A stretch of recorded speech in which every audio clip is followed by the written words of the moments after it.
بسم الله الرحمن الرحیم. د سورزو نه شکایت ملاویدو چې دلته کم په 400 سیټي کې چې کم بانکونه دي د سره یو ګروپ ولاړی او هغه چې د بانک نه څوک پیسې راواخلي نو د هغه نه په مختلفو طریقو باندې پیسې او یو غلا 2 نمبر سره ورکی او هغه سره چې څومره پیسې هغه د بانک نه راغستي هغه دغه نه وي. په دې واقع ډي پی او صاحب سختۍ سره نوټس واغسته د ایس پی سی انویسټیګیشن نذیر خان په نگرانی کې زما د سی ای او مدد خان د ایس ایچ او جوهر شیخ خان او ایډیشنل ایس ایچ او جهانگیر خان مونږ باندې مشتمل یو ټیم جوړ کو. مونږ په دې کې مختلفو زاویو سره تفتیش وکړو. په دې کې مونږه دوه ملزمان اونیول عمران ولد آیات خان سکنا پتنګ چوک فقیر کله پجګی روډ پېښور او رفیع احمد ولد بشیر محمد سکنا ګل آباد سرډيري. د دې طریقې واردات دا دی چې یو سړی بانک تراشي هغه د بانک نه پیسې راخلي د دې یو مرګره په بانک کې دنه نه ولاړی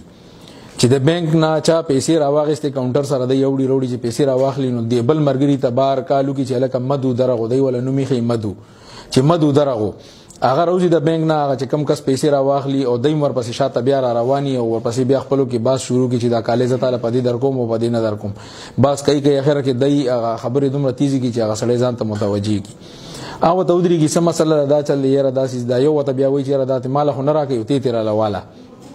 زبدل چې کم دینو پیسې درکم نو د چې د بانک نه څومره پیسې راوستي دا غین او ته زیات یادی کې نو اخر کې سر پاغي باندې خبره ډن کی چې څومره پیسې د بانک نه راغستي هغه ته واخلي او دا کالی ولا ورکې چې کم پیسې واخلي هغه روان شي او دا یو کس د سړی سره روان شي دا چانه چې پیسې والي شي چې سم مزلو کې نو دی ودی چې لګا د کالو رسید خو هغه سره پاتې شو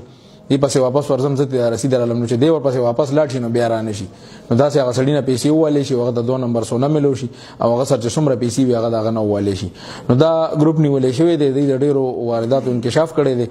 او زه د 400 عوامو ته دا خواست کوم چې د دې کسانو د مخونه وګوري او داسې نو سربازو نازانو ساتي ځکه چې دې کې ډیر خلک داسې وي د چا بچي په هسپتال کې داخل وي د چا مور داخلي د چا پلار داخلي داغه د پاره د بانک نه پیسې راخلي او دا نو سرباز ولاړی دا دغه نه پیسې وي نو ال دغه ته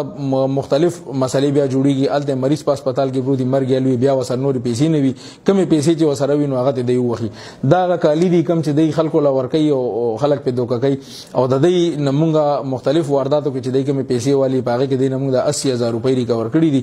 او نور مزید ان شاء الله دین انکشافات شروع دي او نور مزید به ان شاء الله دین ریکوري کو. زما عمران نوم دی جی او په دې کې راوسم د سرو کړي په زیړو کړي په سروي بدلو او نو سربازي دا جی بس وته زیړو کالیو خو د سرو په دغه ورکواله د سرو په دغه خرڅو دا چې پیسې راوخلي بس موږ ته مخ کې ولاړو یاره چې موږ دا شی خرڅو زموږ مجبوري ده دا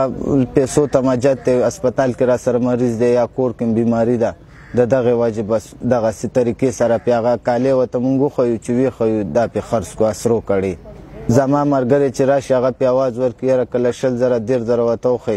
چې را دا که خرڅوي زبې د نوالم دې طریقې سره په بس مخکې را ګرم کو اواز په ورکو هغه په ځان لا بس هغه بیا وی یاره تاسو خوشی زیت ځان لالم کم درمګړې چې هغه ملاله چوکي لاله چوکي یاره راشه د لاسو شه دې راته په 15 روپے ملاويږي هغه چې لاله چوکي هغه خپل لالچ کې والو خوري څونه کې تاسو پورې څونه خلک دی وایي یاره تقریبا 2-3 میاشتې شو چې دا کار کو دلته سلور 15 مارچیم وایي بار فیلم دی ګل آباد ما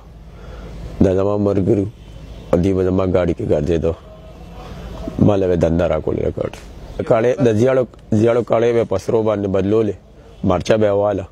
به څنګه طریقہ کار او لکه بس یو بانک نه والے کړو ته شل 15 روپیا باندې مرچا به لګوله دې کبر اغله مال به خپل ګاډي دنده را کول